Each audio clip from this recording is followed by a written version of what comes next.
Welcome to Robio Inc. Here, our highly trained scientists work on creating the next step in human evolution. And by scientists, I mean me, and by highly trained, I mean that I use the syringes that have bright colors in them.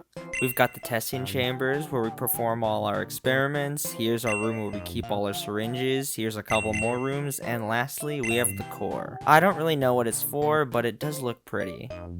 It's probably not that important. Anyways, I was just doing regular scientist things like drinking coffee and being sad when I got a letter in the mail. It was from Robio Inc's rival company, Robio Inc 2.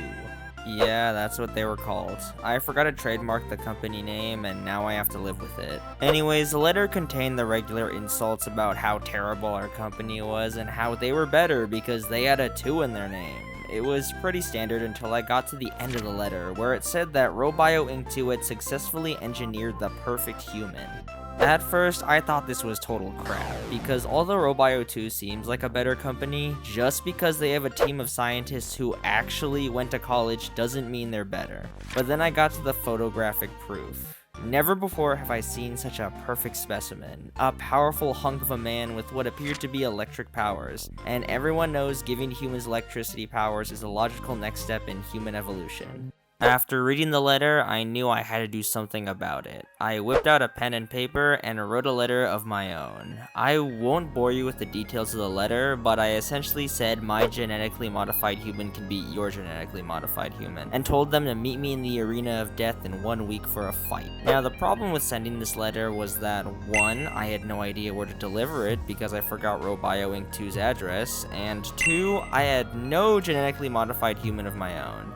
For the first problem, I decided to just pay a homeless guy Mysterious Liquids to deliver the letter to Robio Inc 2's headquarters. Did I potentially create a monster that would be able to freely wreak havoc across the world? Yes, but I'll cross that bridge when it comes to it. For the second problem, I knew I had to get started quickly if I was gonna have any chance of beating their perfect specimen. That day, I vowed in my heart to not only create a being that could take on Robio Inc 2's creation, but to create the perfect life form. I know I couldn't do it alone, so I began writing letters to colleges all around the globe for top scientists to assist me in my work. In hindsight, I shouldn't have written unpaid internship and potential risk of death on my letters because out of the 125 colleges I wrote to, only 1 bothered to actually respond. Roblox University wasn't exactly the most prestigious of colleges, but they did include classes like Chicanery 101 and Basics in Tomfoolery. They were nice enough to send me 2 young, bright-eyed interns. There was Callum, a prestigious and hardworking young man who passed Soap Eating 101 with flying colors, and he was in charge of data analysis and testing the abilities gained from genetic modification. Then there was Christian. While not as academically gifted as his associate, he was given the amazing ability of basic common sense. After showing these 2 the ropes, I decided to begin experimentation right away. Here in Robio Inc, our test subjects come in all shapes and sizes, with the probability of death during an experiment being 0%. Probably because we haven't done any experiments, but whatever. As for actually getting test subjects, I wrote to a local prison for hardened criminals that could be used as test subjects. Although they offered a decent amount, we still needed more. That's when one of my interns brilliantly suggested writing to the local juvenile detention center, and bing bang boom, we had enough test subjects for weeks of experimentation.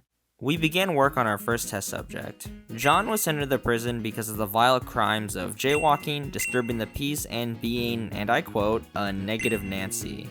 I was going to issue the first injection until Christian accidentally tripped on the mustard gas button. After that, we brought in our next test subject, Jack. His crimes were terrorism. What kind of terrorism? I don't know. Anyways, after accidentally stabbing him several times, one of my interns managed to apply the first injection. When asked what he injected a test subject with, my intern responded, "Don't worry about it." After a few seconds of waiting, Jack caught fire.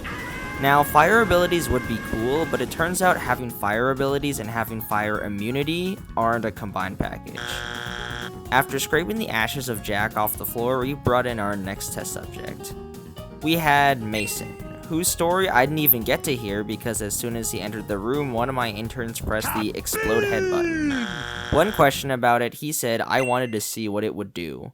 Next, we had another test subject named Jack. This time we managed to inject him, and after a few seconds, our subject stated that he was born to ball and transformed into LeBron James. After he proceeded to absolutely style on one of my interns, Christian got scared and decided to press the explode head button, resulting in another failed experiment.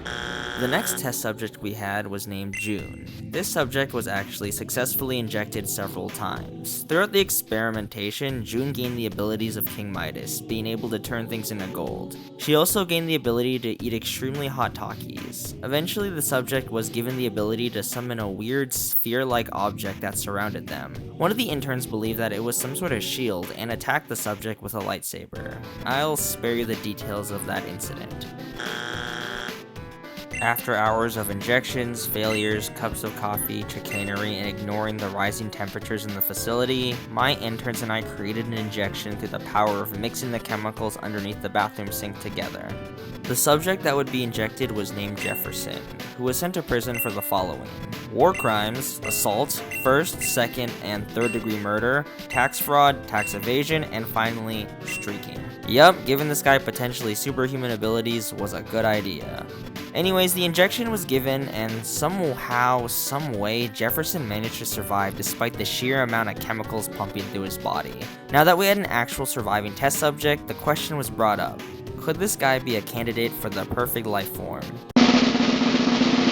God, no. I mean, seriously, a guy with blue skin and strings ripping through his body was not gonna beat an electrified superhuman. I knew that there was no way we were able to win against Robio Inc 2 specimen. The only thing that could save us was some kind of miracle. Lucky for us,